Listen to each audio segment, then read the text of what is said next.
we've got the autumn statement from the CEO of our group, Mr. Mark Kratz.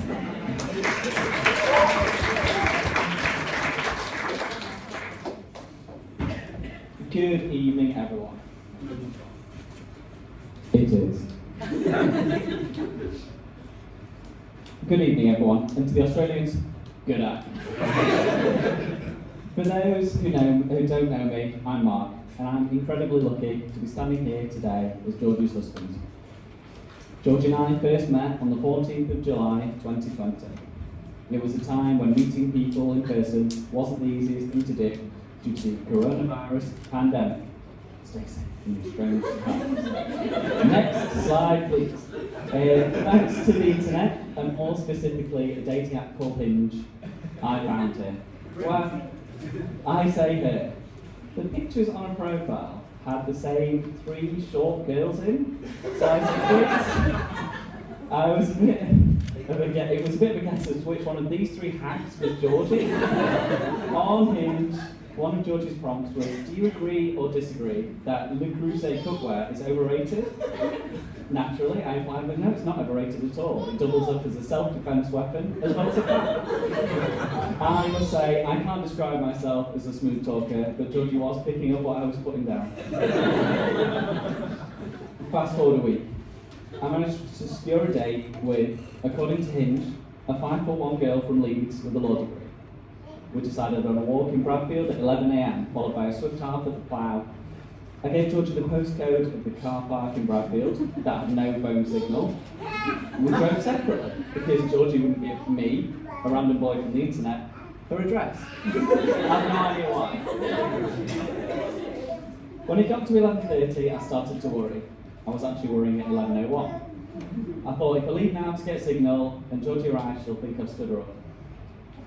As Martin didn't mention, but he was supposed to, he used to take Georgie geocaching with her brother and sister, Alex and Rosie. So in hindsight, I would have thought Georgie would be better at directions. So there I am, pacing up and down the car park, like a lost child in a supermarket, wondering where she is. Then I see her, crossing a bridge. It turns out Georgie had been waiting in the wrong car park the whole time. Thank goodness she didn't give up and drive off. My first thought when I saw her, what? She's short. And I hope to God she doesn't have a thick Leeds accent. As I got talking to her, it was apparent she didn't have a thick Leeds accent, and the more I got to know her, I thought she was the best person ever. Now, after a few dates, she decided to take me back to a flat in Nether Edge, where she lived with her friend Georgie. I think it's safe to say I learned a lot about Georgie's attitude. For one, she had a frayed iPhone charger that looked like it had seen things that no charger should ever see. And to top it off, she'd taken the battery out of her smoke alarm. You know the priorities. Anyone that knows me knows that I'm a loose-living guy. I'm an easy guy. Rules, regulations, who needs them? I must confess, after having fire safety training when I worked at USC, I was not at ease. I am not usually someone that showers girls with gifts, but the next time I saw Georgie, I turned up with a new phone charger and an Ambolt battery. Happiness for goals, yeah. What can I say? I'm a hopeless romantic. Oh, hapless romantic. It is difficult to know the line between romantic and stalker, but I had finished work and was going to be passing Georgie's flat, so I sent her a message. Hi, just finished work. Do you want a quick coffee? I can pick you up as I'm passing. As I'm sure many of you know, Georgie is not the fastest person to reply to a message. I must have been on the 8th or 9th loop of Salter Lane and Echo Road South when she replied yes. We had a coffee from Farm Road McDonald's and sat on the South Street. Not the guy. Sat on South Street, above Sheffield Station, in the quiet of the night, gazing out over the city's twinkling lights stretched beneath us, glowing softly in the darkness. Thanks, ChatGPT. 6 weeks after we met, she moved in, and the rest, as they say, is history. Georgie, you're everything I could have hoped for and more. You're caring, you're funny, you're strong on flower, You have a work ethic like no other. Together, we've built not only a successful gardening business, but also a life that I am incredibly proud of.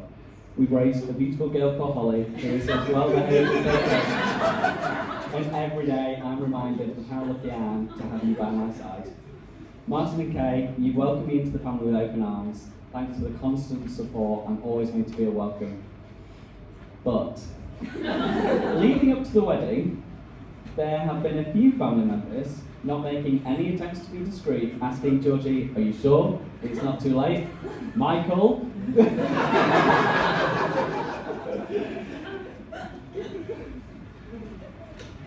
Kay, you're a great cook, but I remember the first time I had lunch. The smoke alarm went off in the kitchen. Nothing burned. Instantly, Martin whipped the battery out. I thought, the battery, Apple, doesn't fall far from the tree. We have had some great family holidays together, notably in Northumberland, where we visited Sycamore Gap. It's such a special place. I'll come back to that. Both of you supported Georgie with advice and encouragement, which has helped her make her into the woman that she is today. Mum and Dad, thank you for your constant support, guidance and inspiration. Your creative talents have helped today become so special. Mum, like myself, you do your best work under pressure. Like me finishing this speech this morning. You altered the bridesmaid dresses, created the cake. Thanks, Margaret, for the extra set of hands during the icing stage. That was easy, wasn't it? Oh, yeah. Mum making sure she's dressed. She looks amazing. Thank you. It really goes to show that the phrase, if you can make a set of curtains, you can make a wedding dress. Dad, when we told you about Sycamore Gap, you thought about the perfect wedding present. You managed to fell, mill, the sycamore to make a giant chamber in the garden, and these amazing place names. I hope the court case goes well. Just kidding, but you did make the place names. If I can circle back round to those hags that I mentioned earlier, this is the collective that is Holly, Amy, and Georgie. Holly and Amy are two of Georgie's best friends that she met at Hallam Sale 7 years ago. I should have checked.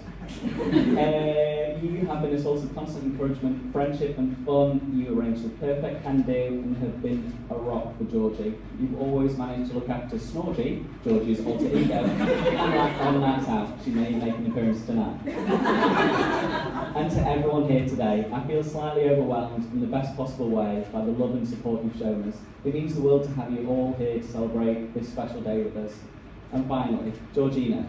Georgie to your friends, G to me, Gina to your enemies. I look forward to spending the rest of my life with you, raising more dogs, continuing to build our life together. Here's to our future and many adventures that await. All that. If it's a toss-up between Georgie and the beautiful, leggy blonde Holly, dog. I'm sorry, Georgie, it's a close one, but you win every time.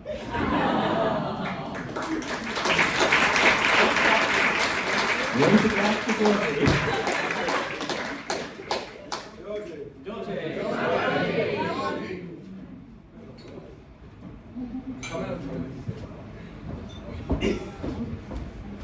No throw.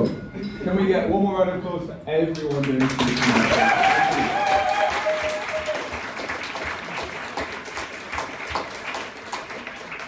The time is 6:36. I've been given a message. If you are staying here tonight, you can now check in and go to your rooms. Those who know me know I like to give warnings of certain time. You now have a 1 hour warning. 1 hour? That's 1 hour. It's my first ever 1 hour warning. One. They're going to clear the rooms, turn this into a bit of more of a dance situation, maybe. So I think we're going to pop back to the garden, have a chill, with Maya going. Jenga. Mark made his own Jenga. Oh, okay. And then also Mark built his own balls as well. Yeah, probably balls. Anyway, so we've got about an hour. I think we've had to get this all sorted out, and then yeah, we're back in. So one more time. Well done.